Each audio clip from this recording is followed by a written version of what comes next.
The footsteps came from everywhere, not loud at first, not rushing, just a soft, wet shuffling that spread across the bridge like a sickness.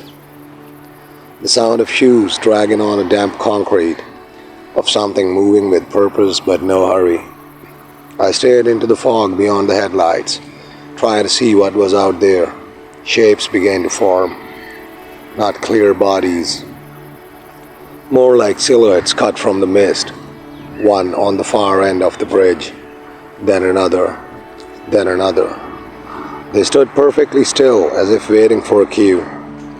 The thing wearing my face remained pressed against the windshield, smiling like it owned me.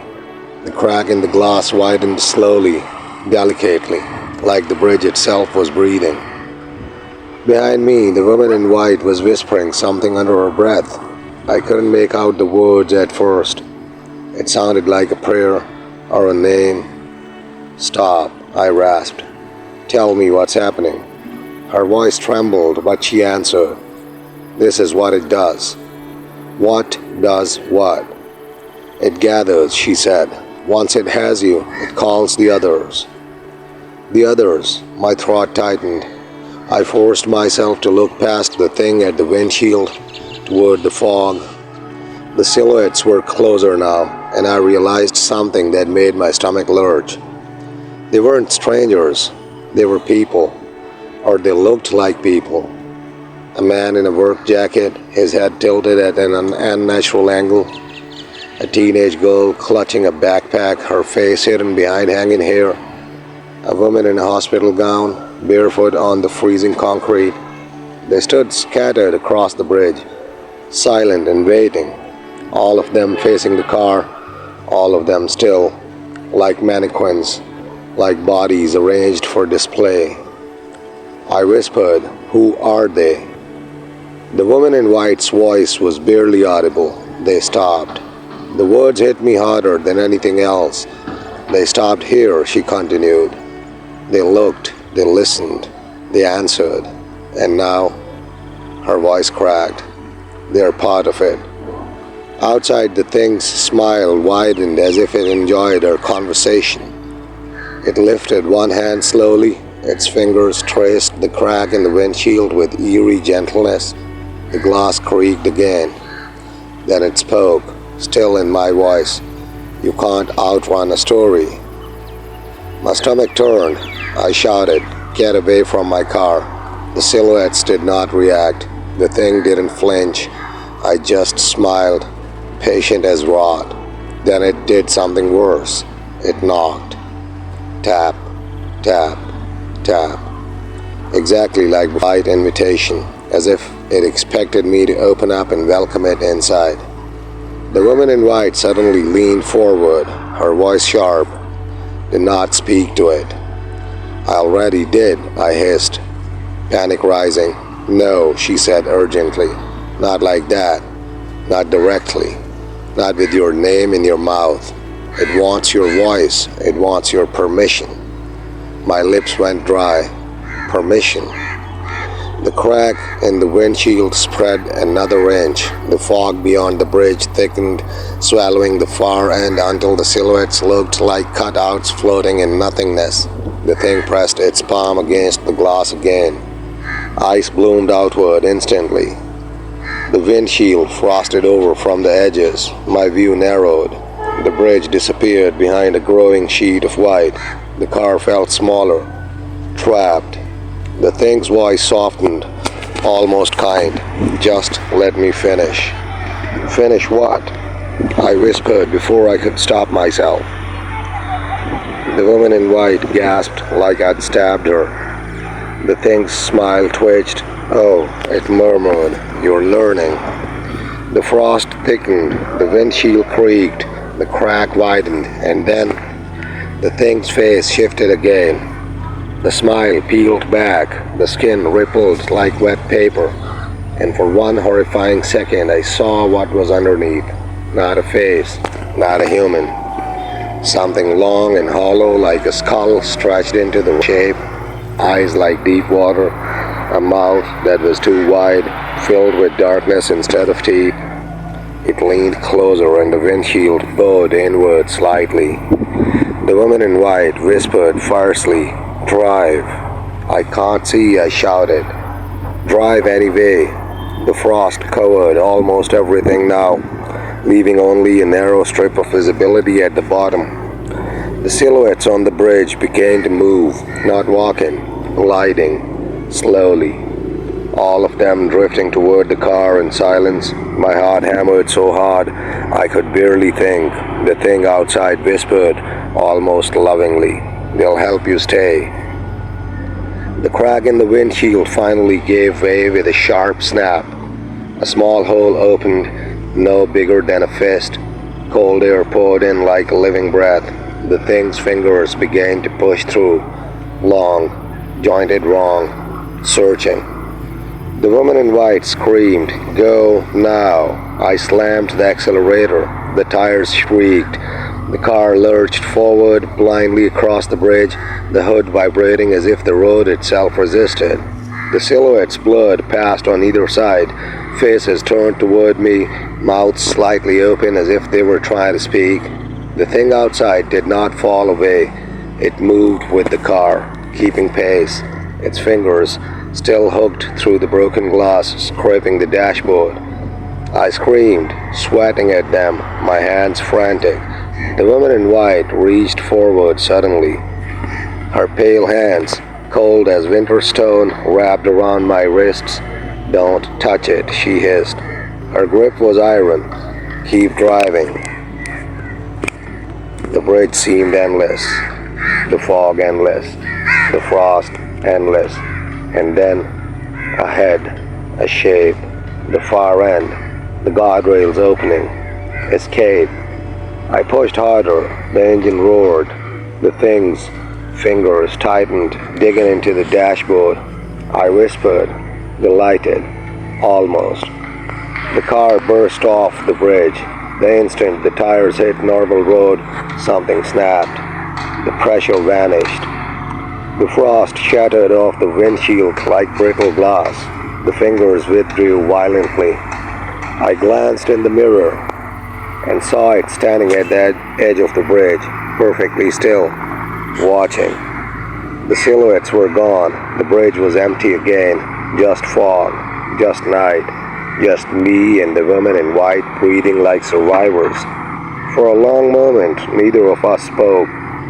Then she whispered, broken, "It knows you now." My voice was raw. "Can it follow?"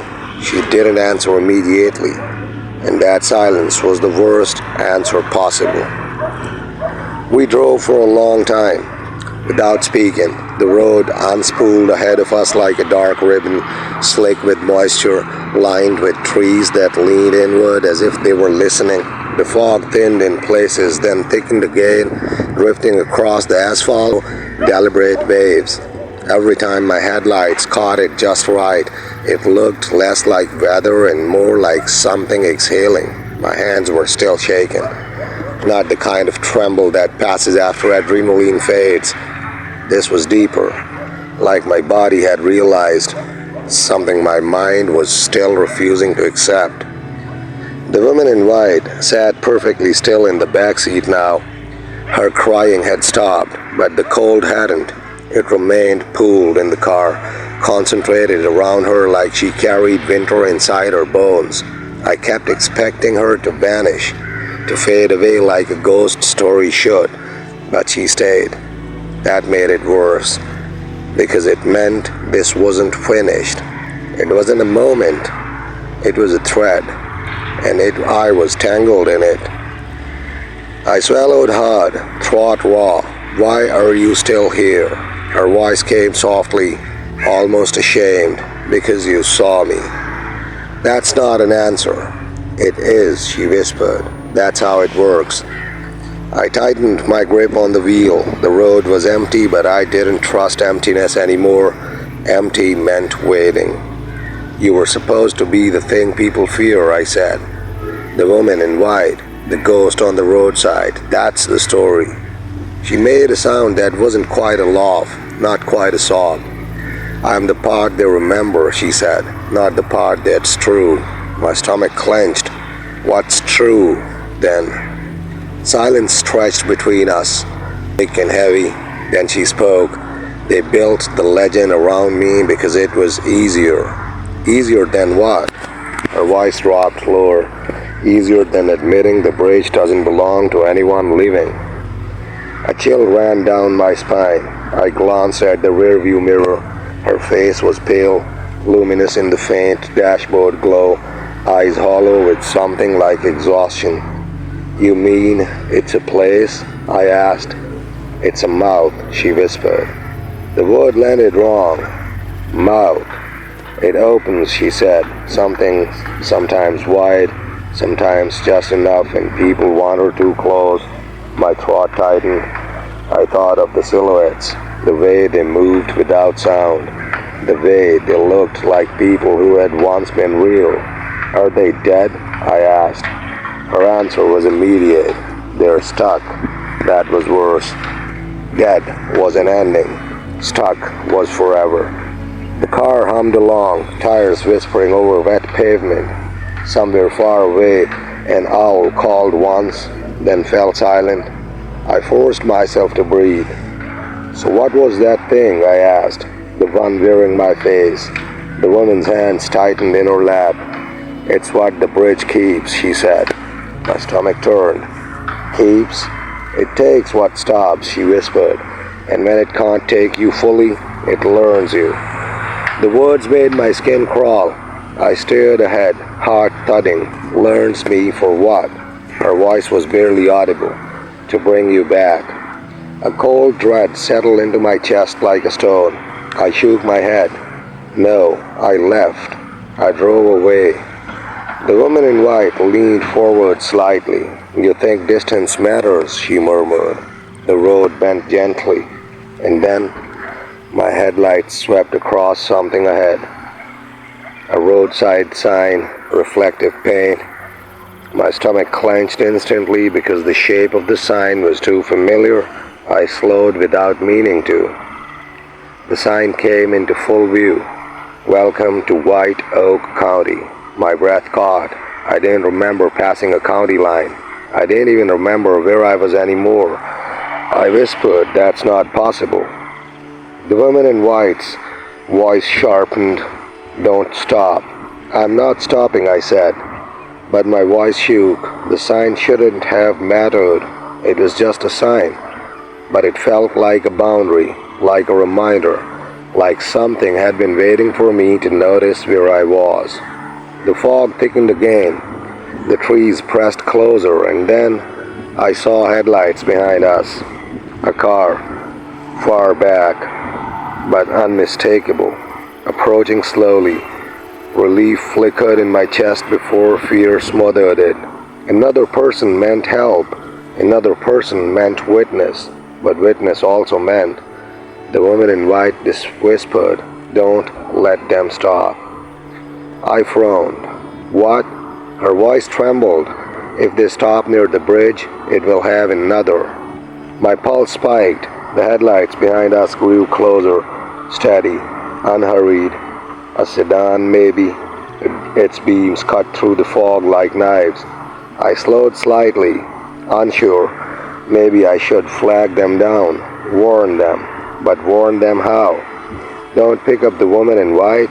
Don't stop on the bridge. Don't let that thing wearing your face inside. It sounded insane. The car behind us flashed its brights once. A signal, then again. Impatient. The driver wanted to pass. I moved slightly to the right, giving space. The sedan drew alongside. For a moment, I saw the driver's face through the side window.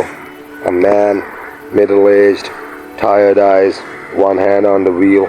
Normal, human, alive. Hope surged painfully. Then his gaze shifted. He looked at me and his eyes widened, not in recognition, in terror. His mouth opened as if to shout, and then I saw why. In his passenger seat was someone in white. My blood turned to ice, not the woman in white behind me. Another, a pale figure sitting upright, facing up forward. Still, the driver jerked the wheel violently. The sedan swerved, tires screamed, it shot ahead of me, fishtailing in the fog. I shouted, "No!"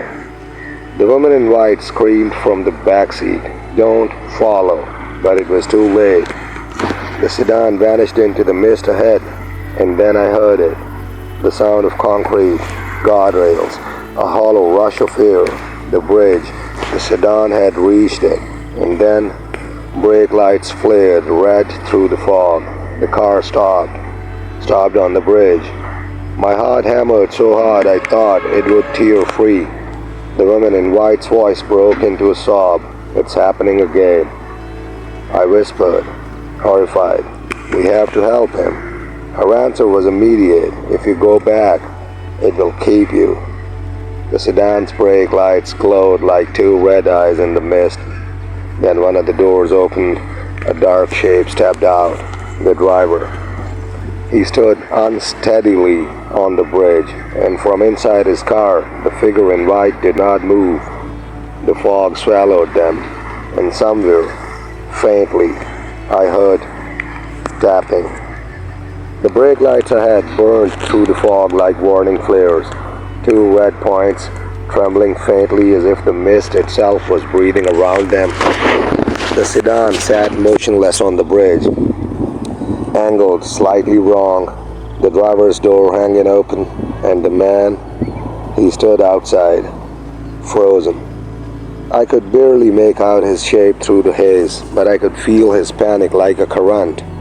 His shoulders were raised, his head turning back and forth as if the night around himself had become unfamiliar.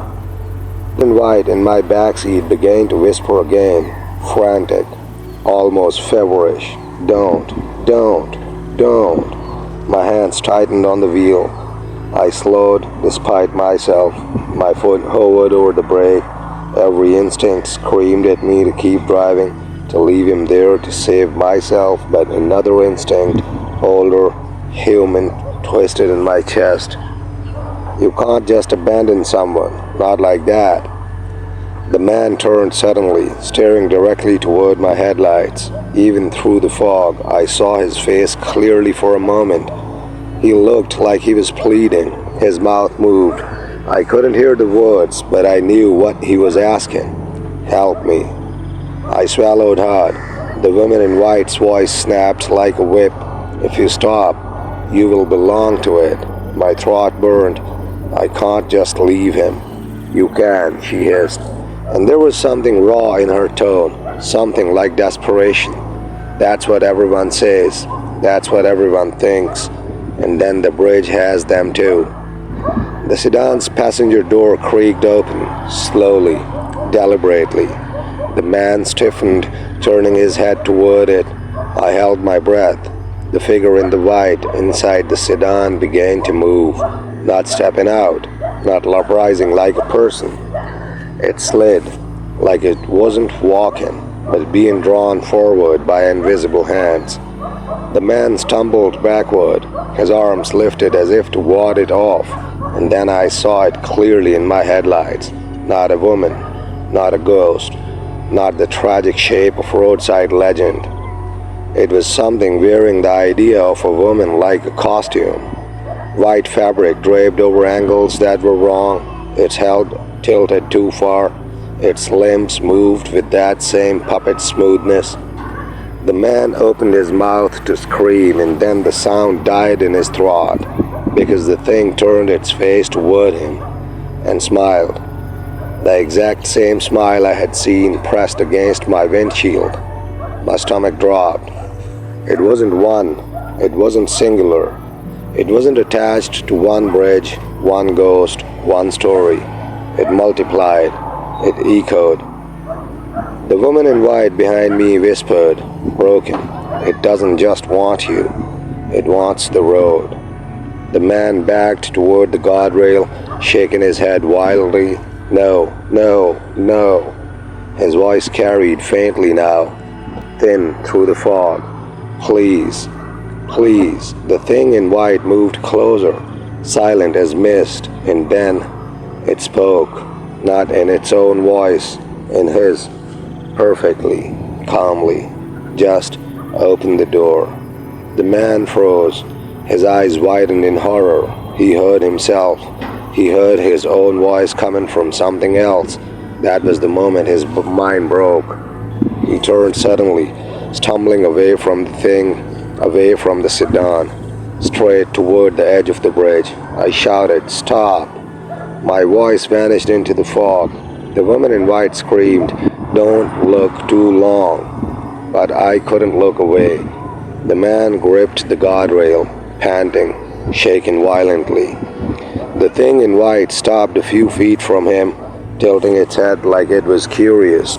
Then, slowly, it lifted one pale hand and pointed, not at him, at me. My blood ran cold. The man followed its gesture.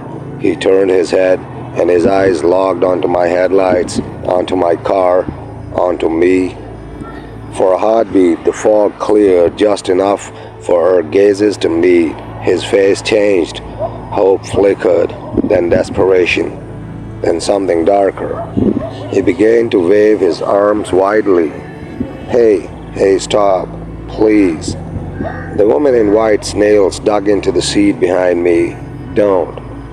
I whispered, trembling. "He sees me.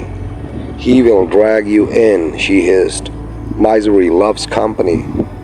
The bridge teaches them that." The man staggered toward the road, toward my lane, arms outstretched. I slowed more, helplessly. My tires whispered on wet concrete. I was nearly on the bridge myself now. The air felt heavier, colder. The fog thickened, curling around the hood. The man was crying openly, "I don't want to die here." The thing in white behind him smiled wider. Then it spoke again, in his voice, soft and coaxing. "Stop." The word hit me like a hook. My foot trembled over the brake. The woman in white screamed, "Don't answer." But the man was closer now, standing in the middle of the lane, forcing me to choose, hit him or stop. My heart hammered so hard, my vision blurred. I jerked the wheel slightly, trying to edge around him. He lunged, slapping his hands against my hood. The impact made me flinch. His face appeared inches from my windshield. Wild eyes, tears streaming. "Please," he sobbed. "Please let me in. Please." Behind him, the thing in white glided forward. It was always upon him. The man saw it.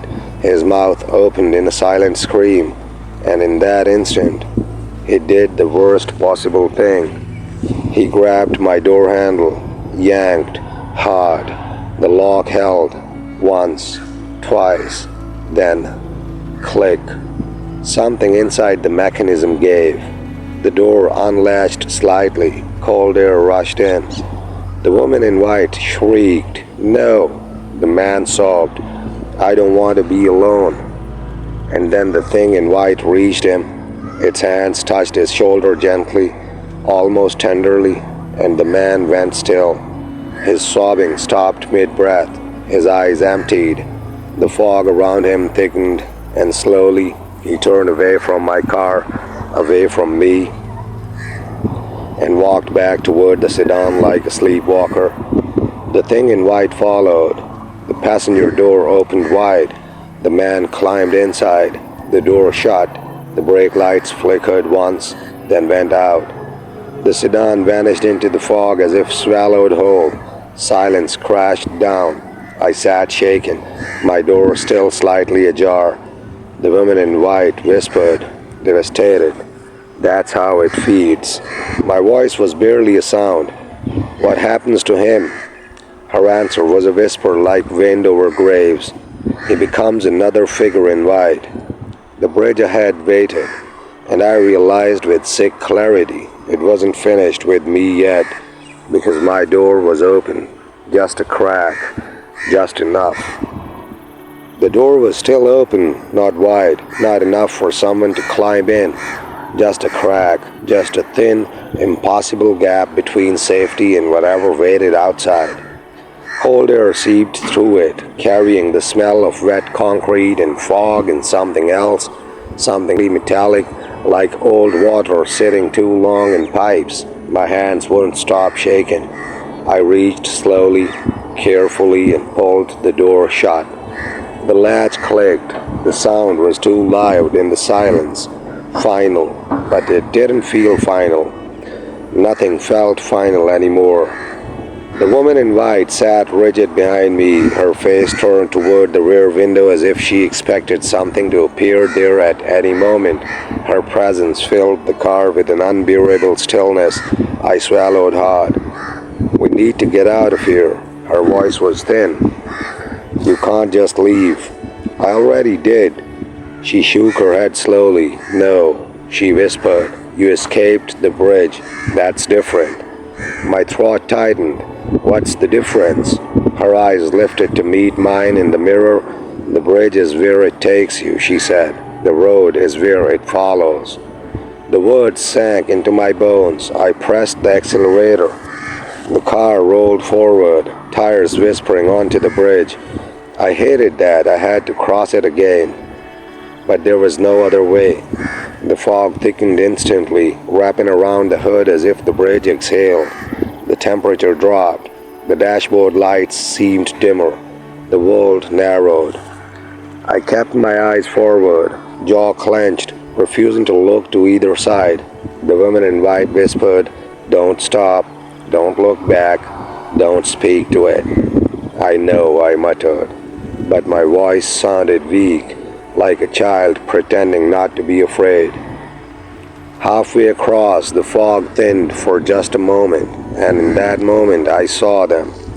On the side of the bridge, standing in a line, figures in white, not moving, not breathing, just watching. Some were tall, some small. Some wore dresses, some wore hospital gowns, some wore shirts that looked like burial clothes, all pale, all silent, all facing me. My stomach twisted violently. I kept driving, kept breathing, kept my hands locked on the wheel. Then I saw one that made my blood run cold. A man in a work jacket, head tilted wrong, standing with his arms hanging loose. The driver from the sedan, already changed, already part of the collection. I wanted to scream. I wanted to slam the gas and never stop driving again. The bridge ended. The tires hit normal asphalt, and the pressure lifted slightly, like surfacing from deep water. I exhaled shakily. The woman in white did not. Her body remained tense. "It's not done," she whispered. "I crossed," I said. "We're out." She shook her head. "You don't understand," she murmured. "It doesn't need the bridge anymore." My throat went dry. "What do you mean?" Her voice cracked. "You opened the door." The words hit like a knife. "It didn't get in," I snapped, panic rising. "I shut it. I shut it." "You heard it," she whispered. I froze. Heard it. I hadn't. Had I? The car hummed steadily, engine low. The road stretched ahead, empty, and yet there was a sound. At first I thought it was the tires, then the heater, then my own breathing, but it wasn't. It was softer, rhythmic, behind me. Tap, tap, tap. My blood turned to ice. The woman in white's eyes widened, filling with horror. "No," she breathed.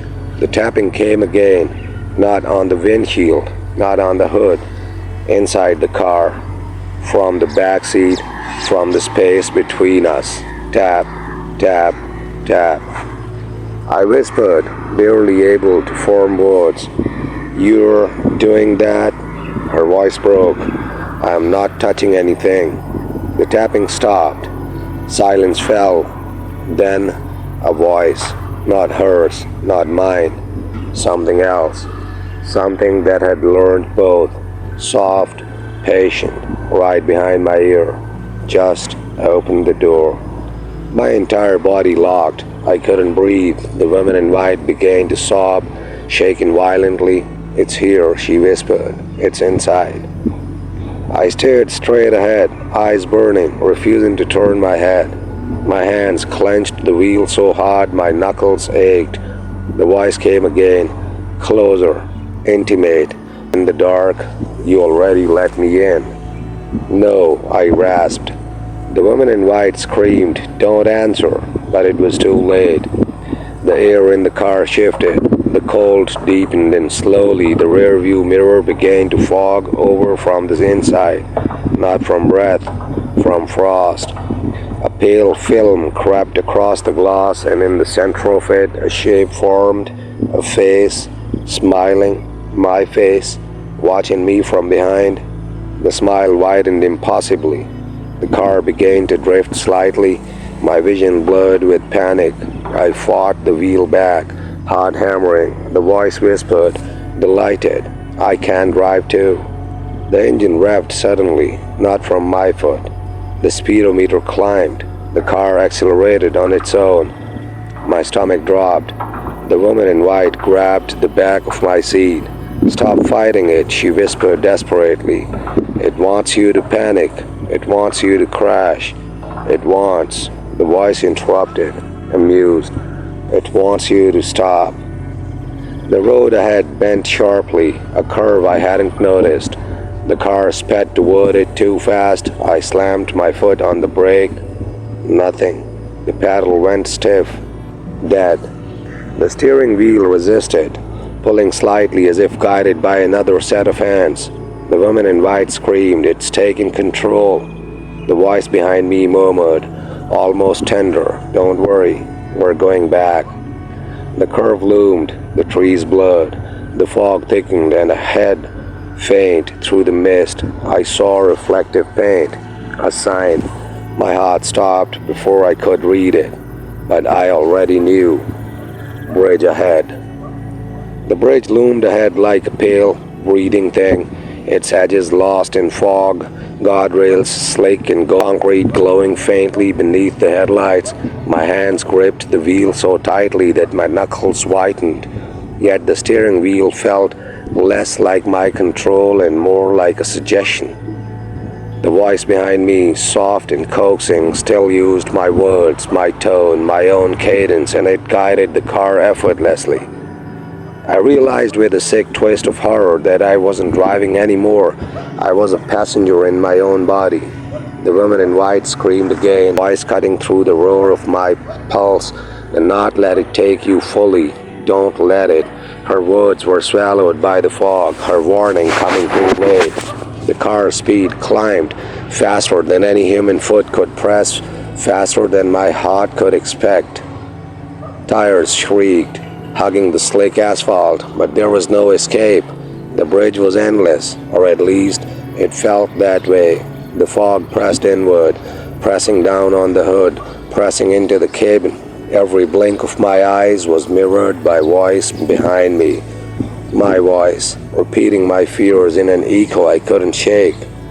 Figures appeared along the sides of the bridge, emerging from the mist like ancient statues coming to life. Pale silhouettes, limbs bent at impossible angles, faces vaguely human yet entirely wrong. They watched. They waited.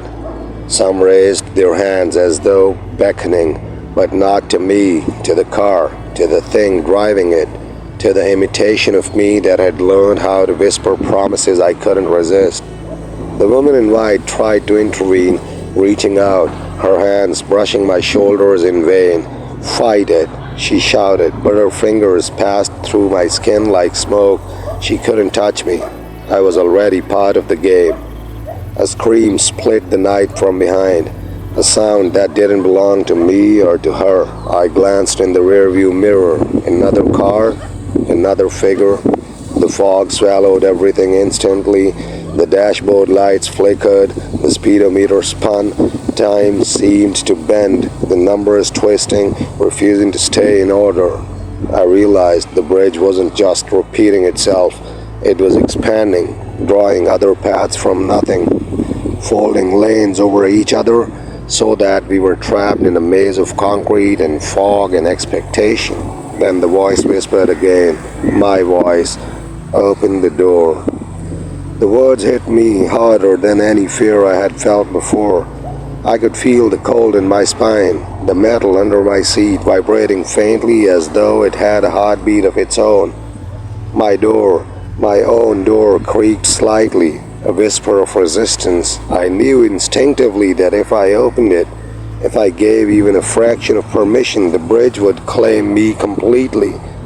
Yet my mind fought against instinct, frozen in disbelief. The woman in white's eyes were opened wide with the terror. "Do not," she screamed. "Do not." A figure emerged ahead, pale as bone, yet more human than the others. A man, or at least he had been a man once, stood in the center of the bridge. I recognized him faintly, a passenger from another story, another crossing. The thing behind me laughed, softly, mockingly, in my voice. He opened the door. "So will you." His, or rather my words, echoed in the cabin, bouncing between the walls of fog and concrete. The man on the bridge froze as the shadowy figures at the edges began to step closer, gliding without sound, silent as mist, yet purposeful. I slammed my hands against the wheel, gripping it as though I could wrest control back. The car swerved slightly, tires fighting for traction, but it was a losing battle. The woman in white pressed herself against the seat, almost in prayer. Her whisper came through, barely audible over the engine. "You must remember who you are. Hold on to that. Hold on to yourself." I tried to scream. I tried to scream back, to find my own voice, but the voice behind me, my voice, their voice, kept repeating, "Open the door. Let it finish." And I realized, in the deepest part of me that had stopped hoping for anything, that the bridge would not release me willingly. It would only take me fully if I allowed it. And as the bridge curved ahead, bending into the fog like a pale arm, I felt the first brush of cold against my hand, not from the air conditioning, not from the glass, but from something touching my flesh, brushing past the edge of my awareness. I dared not turn. My pulse thundered. My mind screamed. My body moved automatically, following commands I no longer gave. The bridge waited. The figures waited. The thing that wore my face waited, and behind me, the woman in white whispered, trembling, "Don't give it the door. Don't. Don't." The road narrowed. The fog thickened. My headlights barely pierced the white swirl, and ahead, faintly, impossibly, I saw it. The arch of the bridge fading into nothingness, as if the world beyond it didn't exist. The thing behind me leaned closer, brushing against the seat, whispering in my own voice, "It's already inside. It's always inside. Just accept it." My hands, still gripping the wheel, felt the pulse of another will entwined with mine. I was moving forward, faster than thought, into a bridge that had no end, towards figures I could not help, toward a destiny I could not escape, and in that moment I understood that the woman in white, all her knowledge, all her warnings, could not protect me from the inevitability of what waited. The fog ahead wasn't fog anymore. It was thickness. It was weight. It was something with intention, pressing against the headlights until the beams looked tired, until the road itself seemed to forget where it was supposed to go. The bridge stretched forward in a pale line that should have ended, should have met the far side, should have returned me to a world with exits and intersections and ordinary night, but it didn't. The bridge kept going, dissolving into whiteness like a sentence that refused to finish. My hands were still on the wheel, but they didn't feel like mine. They were objects gripping another object, both of them guided by something that had learned the shape of control. The voice behind me, my voice, wearing my tone like skin, breathed softly as if savoring the last moments of resistance. The white woman in white was praying now. I couldn't understand the words. They weren't English. They weren't anything I recognized. They sounded older than language, syllables shaped by grief and repetition, the kind of sounds people make when there's nothing left to bargain with. Her shoulders trembled, her hair clung to her face like damp silk. She looked less like a legend and more like a survivor trapped inside one. The tapping returned, not on glass, not on metal, on the inside of my skull. Tap, tap, tap. Each one landed behind my eyes, gentle and patient, like someone knocking on the door of a room they already occupied. The car drifted slightly, aligning itself perfectly with the center of the lane. The steering wheel turned without my permission. The engine hummed at a steady speed, too calm, too certain. The bridge welcomed us like a trot. Ahead, the fog thinned for a moment and my breath caught so hard it hurt. The far end of the bridge was there, not an exit, not land, something else. A shape standing across the road, white fabric, stillness, a figure facing us. At first I thought it was another woman in white, another echo, another lure, but as the headlights crawled closer, I realized it wasn't wearing a dress. It was wearing a sheet of light, a blankness, like the idea of a person without the mercy of details, and then it lifted its head, and it was me. Not exactly, not fully, but enough to make my stomach fold in on itself. My face, pale as wrong, eyes too dark, smile too patient. The same expression I'd seen in the windshield, now standing in the road like a final answer. The woman in white let out a sound that was pure despair. "That's the door," she whispered. I barely managed to speak. "What does that mean?" Her voice broke. "It doesn't open outward." The figure ahead raised one hand slowly, palm facing us, as if blessing the car, as if welcoming something home. The air inside the cabin turned colder than winter. Frost began to bloom along the edges of the windows, delicate and beautiful, like lace laid over a coffin. The voice behind me murmured, intimate, "See, you made it back." My throat tightened. Back? A soft laugh. "You never left." The bridge suddenly felt smaller, the guardrails closer, the fog thicker, the vault narrowing down to one lane and one inevitability. I realized then that the bridge wasn't a place you crossed, it was a loop you entered, a story you stepped into the moment you slowed down, the moment you listened, the moment you believed you could be the exception. The figure ahead stepped closer, and with each step my chest filled with the sensation of sinking, like being pulled underwater. My limbs grew heavy, my thoughts dulled.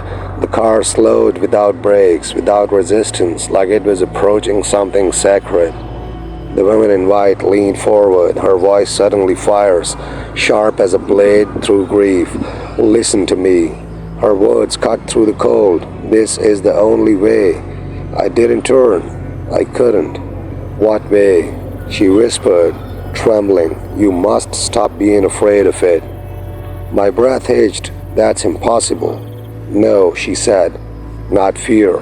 Permission. That's what it eats. That's what opens the door. It cannot take what you do not give."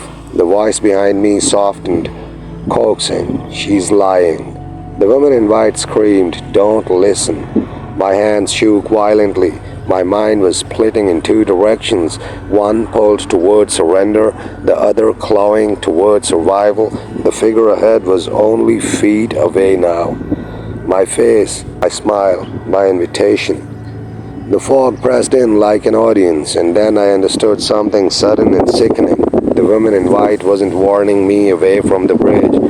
She was warning me away from myself, from the part of me that wanted this to end, even if ending meant giving in. The voice behind me whispered again, "Open the door." And for the first time, I didn't answer. I didn't speak. I didn't bargain. I didn't plead. I just breathed, slow, deep, as if I could fill my lungs with something stronger than panic. The figure ahead tilted its head, the smile faltering slightly, confusion, a crack. The woman in white whispered urgently, "Now." "Now what?" "Say your name," she said. "Not to it, to yourself.